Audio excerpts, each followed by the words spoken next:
This lecture is on Chapter 15, Overview of Hemostasis and Platelet Physiology. By the end of this lecture, the student will be able to describe the functions of the systems of hemostasis, describe the interaction of the vascular system and platelets as it relates to activation, adhesion, and vasoconstriction, identify the process involved in the coagulation cascade from activation to stable clot formation, describe the role of platelets in hemostasis with respect to platelet glycoproteins, platelet biochemistry, and platelet function. Outline the intrinsic and extrinsic pathways, the factors involved in each of these, and their role in the coagulation system. List the coagulation factors and their common names. Explain mixing studies and how they can identify factor deficiency or the presence of an inhibitor. Briefly describe the international normalized ratio and its role in monitoring anticoagulation therapy. Identify the inhibitors of the coagulation and the fibrinolytic systems and their role in hemostasis. So hemostasis is the process by which the body spontaneously stops bleeding and maintains blood flow in a fluid form. It wants to keep it in that form when it's inside an intact blood vessel that has had no injury. In order to do this, it's several things involved, including the vessels, the platelets, and coagulation factors. There are two systems that function to contain blood and maintain that fluidity. We have first primary hemostasis. This involves the vascular system and our platelets, and it's activated when there has been damage to the small vessels. Secondary hemostasis involves the clotting factor system, and that's going to be activated by much bigger things such as major trauma, surgery, or hemorrhage. So the vascular system is able to do something that's known as vasoconstriction. It does this as it's the body's immediate response to the blood vessel injury.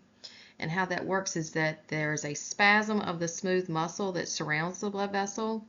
It contracts in order to decrease the size of the vessel opening. And because it's able to do that, it helps minimize the blood loss at the site where the damage has actually occurred. The endothelium of the vascular system is the interior of the blood vessel walls, and they are lined with endothelial cells. The endothelial cells are supported by the basement membrane, which contains elastin and collagen. We also have the subendothelial layer, which contains the connective tissue, collagen, and fibroblasts. This slide gives you a visual of what we just discussed of when there is injury to the vessel. It activates those platelets, the exposed collagen initiates the reaction, and the stimulated platelets adhere to the basement membrane. So what are platelets and where do they come from? In previous lectures we have talked about what occurs in the bone marrow. So platelets are actually not cells. They are segments of the cytoplasm of megakaryocytes, and those are found in your bone marrow. And then they are released into your peripheral blood or your circulating blood. Once they are released or become activated, they actually change shape and become tiny spears, and it looks like little tendrils radiating off of them. And this occurs because it gives the platelet more surface area to do what it needs to do in a hemostatic reaction. They also have dense granules and alpha granules. We'll talk about those shortly. A normal platelet count that you would see on the wet work of a CBC is going to be 150 to 450,000. And also that, like we talked about previously, 1/3 of our platelet volume is actually in your spleen. Here you can see all the different things that are part of the platelet structure. And to the right, it shows you a diagram what we just spoke about, that when the platelets are released, they become more of a spherical shape, and here are the little tendrils coming out of that round shape. Primary hemostasis is the process of platelet plug formation. There are several steps in that.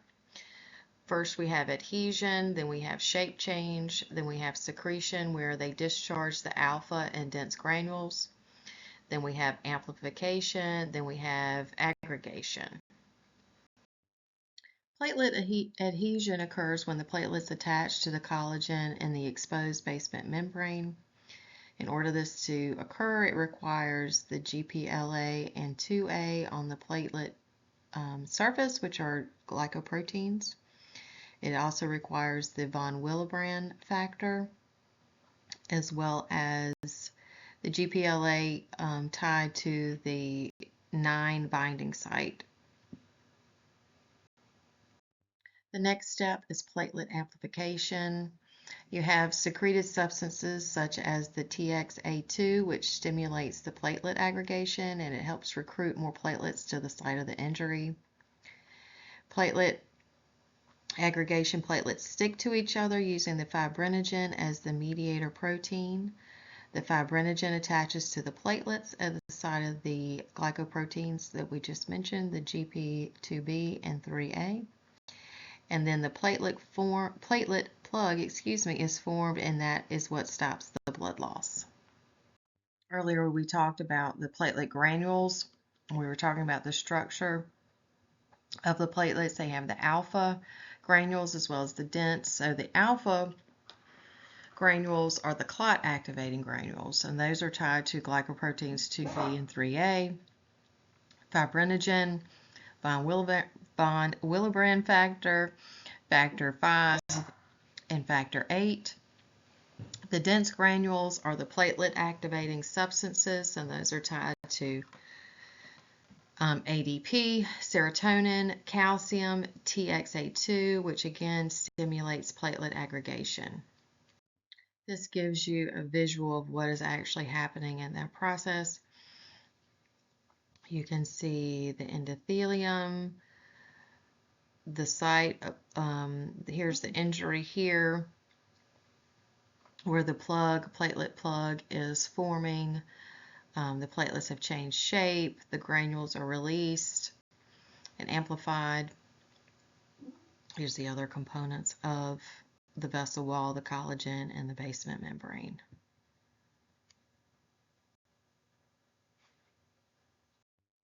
When it comes to evaluating platelets, it's important to evaluate both the platelet number as well as the platelet function when it comes to any type of abnormalities of primary hemostasis.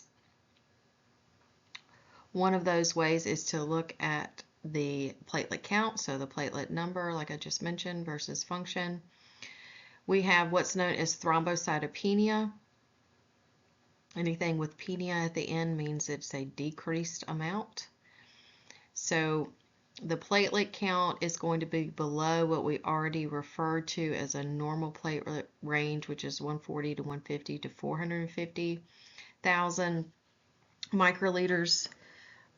So anything that's going to be below that bottom number of the range for your facility or your instrumentation is going to be considered thrombocytopenia. Bleeding usually does not occur until the platelet count reaches less than 40,000 as far as the platelet count number per microliter. When it comes to evaluating the platelet function, we have platelet function analyzers, and these measure by closure time, or the time it takes for the blood to stop flowing and actually becomes the platelet plug. A platelet function analyzer, the type of specimen that you're going to use is going to be citrated whole blood. Citrate is an anticoagulant. It works, but how it works is it binds to calcium, and then it prevents the blood from clotting. And when you see that in the lab, it's going to be in a light blue or Carolina blue top tube. Epinephrine, which is adrenaline, and ADP, which is a form of energy, are used as agonists, which means it initiates or induces platelet adhesion, activation, and aggregation. Two membranes used to differentiate drug-induced platelet defects and other defects. You have the collagen epinephrine pathway, and that can be affected by something such as aspirin, which affects platelets, and you have the other route with the collagen tied to the ADP, and that is insensitive, meaning to aspirin, meaning the aspirin has no effect on that pathway. If a patient has abnormal results with the platelet function analyzer, there would be follow-up testing for platelet aggregation studies that would be necessary to help the physician evaluate the cause of the platelet dysfunction. When it comes to platelet aggregation studies, the instrumentation uses light transmission aggregometry, or LTA. It measures optical density. The assay that uses platelet-rich plasma, or PRP, and light transmission to observe the amount of platelet aggregation. It uses agonists such as collagen, ADP, and epinephrine, which we just spoke about. It measures the amount of light transmission. The amount of light transmission indicates how well the platelets are functioning in response to the agonists that are added. And when the testing is done, a control is always ran at the same time for comparison. Here you can see this chart that shows you the control sample that's ran with the agonists such as the ADP and the adrenaline. The control sample is the blue and the agonist is the red, and you can see how they run similar or differently with the patient sample. We also have a newer technology known as Lumi aggregometer. It uses whole blood instead of the platelet-rich plasma. This technology is based on the impedance instead of the light transmission. Whole blood is diluted in saline, and then an electrode is then immersed in the suspension of the blood and with the saline, and a current is applied, electrical current is applied. The agonists alter the strength of the current, and the impedance is measured on a chart recorder. There are limitations when it comes to platelet aggregation studies, such as the specimen collection and procedure can be prone to errors. Testing should be performed within 3 to 4 hours of collection. So once the phlebotomist or nurse or whoever's collecting that, it needs to be in the lab within that time frame to get the most accurate results. The instruments themselves, lipemia, meaning there's a higher fat content in the sample, hemolysis, which means the red blood cells have lysed, and thrombocytopenia, which means a significant decrease in the amount of platelets, can also interfere with results. There are also other things that can affect it, such as dietary supplements like vitamins or minerals, as well as pharmaceutical drugs that can affect platelet function. So we talked about primary hemostasis. We're going to talk about secondary hemostasis, which is the conversion of inactive proenzymes or coagulation factors to active enzymes, and they participate in the coagulation process.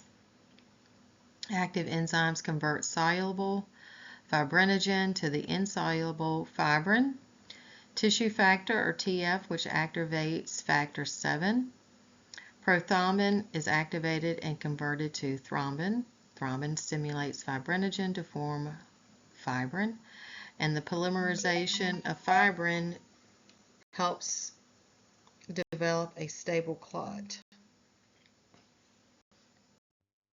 This diagram shows you the cascade of every step of that process, with the thrombin's action on the fibrinogen, changing it to thrombin, etc., all the way down to the bottom here with the cross-linked fibrin polymer or the stable fibrin clot.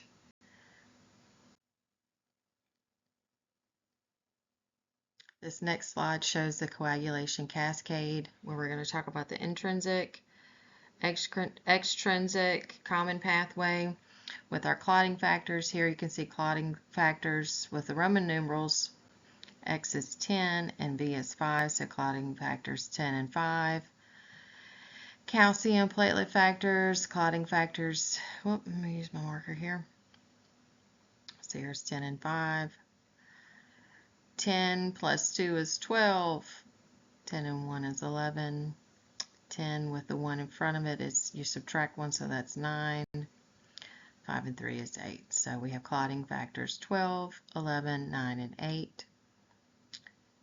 Over here we have clotting factor 7.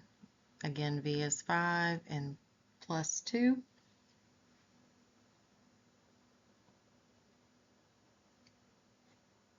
So with the extrinsic pathway, it involves factors 7, 3 are the tissue factor and calcium. Once the tissue factor is exposed, factor 3 is then released. Tissue factor also activates 7, changing it to 7A. Then the tissue factor and 7A activates factors 9, 9A, and X to XA, or excuse me, 10X is 10, 10 to 10A. The intrinsic pathway involves factors 12, 11, 9, and 8. It also involves platelet phospholipids and calcium. So the endothelial cell surface, the exposure of the endothelial cell surfaces activates the HMWK, or high molecular weight kininogen, the prekallikrein, and factor 12. The HMWK, PK, and factor 12A activates factors 9 and 9A and X and XA. I said it again, 10 and 10A, excuse me. The common pathway involves platelet phospholipid, PF3, and factors 10, 5, prothrombin, or factor 2, and fibrinogen, factor 1.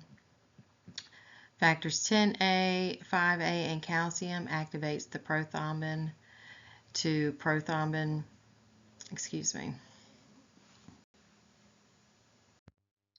Factor 13A acts on the fibrin polymers to create the final cross-linked stable fibrin clot.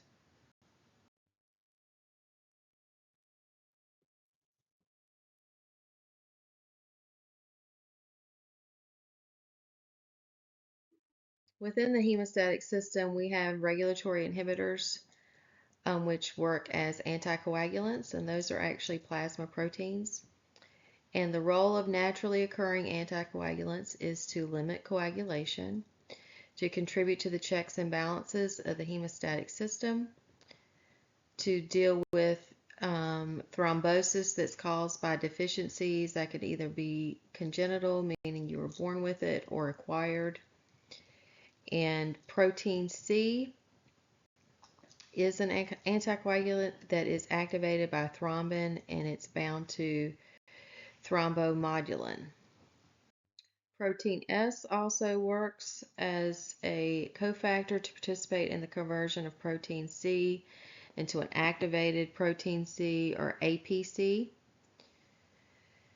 We also have APC inactivates factor 5A, then that cascades to 5 and 7A and 7 to stop the clotting. Alpha-1 antitrypsin is a natural inhibitor of the activated protein C. We have the tissue factor pathway that's found on the endothelial cell surface, which inhibits 7A and tissue factor and 10A. We also have antithrombin, which is naturally occurring, and a direct thrombin inhibitor. We also have pro-fibrinolytic and anti-fibrinolytic factors, and they participate in the process of clot lysis. after the clot has been formed and bleeding crisis has ceased. Lysis means it's breaking it down, just like what we talked about when the red blood cells are lysed. It involves plasminogen, tissue plasminogen activator, and alpha-2 antiplasmin. The fibrinolytic and the antifibrinolytic factors allow blood clots to dissolve. So the fibrinogen is a key substrate. It's also the largest protein in the fibrinolytic system.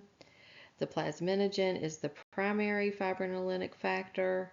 It's converted to plasmin through the TPA and the urokinase-like plasminogen activator.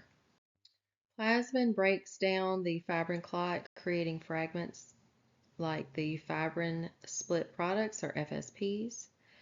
Deficiency of fibrinolytic factors can cause thrombosis, which is clotting, and deficiency of the antifibrinolytic factors can cause bleeding. There are screening tests that we do to evaluate bleeding disorders. One of those is the prothrombin time, or PT. It measures the extrinsic and common pathways. It's performed using reagents that contain things such as tissue factor, platelet phospholipid, and calcium. It's exclusive for determining a deficiency in factor VII. It's used in monitoring oral anticoagulants such as warfarin and for evaluation of someone who is you have an acute situation where the patient is bleeding. We also have the International Normalized Ratio, which we call INR. This is used to standardize our PT reporting for monitoring of anticoagulation therapy. So the INR was adopted by the WHO, or the World Health Organization. It's a mathematical correction of the PT value based on the sensitivity of the thromboplastin reagent used for the testing. So the PT reagents are assigned an ISI, or an International Sensitivity Index, and is based on an IRP, which is the International Reference Preparation Standard. So the WHO's IRP, or International Reference Preparation Standard, is 1.0. So the closer the PT is to the IRP standard, the more sensitive the reagent. So if the ISI value is 0.9 to 1.2, it's considered responsive. And if the value is further out with a range of 1.7 to 2.2, it's considered less responsive. So based on this, each lab creates their own INR calculation based on the ISI of the reagent, the instruments that are being used for the testing, and the geometric mean normal prothrombin time, or MNPT. This shows the equation for determining the INR that we just talked about. We also have the activated partial thromboplastin time, or the APTT. This is used for screening for issues with the intrinsic and common pathways, and it's used to monitor unfractionated heparin patients that are on heparin therapy. So the way the APTT or PTT works is the reagent contains a phospholipid that mimics the activated platelets, and on a surface activator where it could be silica or kaolin. The PT and APTT are both used to screen for selected thrombotic disorders, evaluate liver disease, and further ID the cause of whatever the coagulation abnormality may be. Mixing studies are used to further evaluate an abnormal PT or APTT, or identify a factor deficiency versus a circulating inhibitor. So you have patient plasma, which is mixed with 1-to-1 ratio with pooled normal plasma, and also the abnormal PT or PTT test. Now the pooled normal plasma is not going to be from one patient. It should be at least 20 samples. And the abnormal, like I said, the abnormal PT or PTT test, or both, are repeated.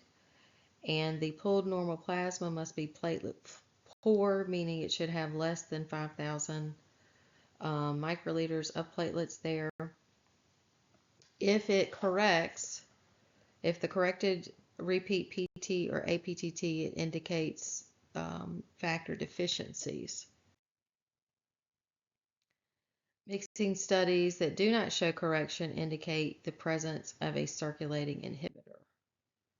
So if it does correct, if it corrects the PT, there's a factor deficiency in the extrinsic system. It could indicate liver disease, vitamin K deficiency, or the patient is taking oral anticoagulants.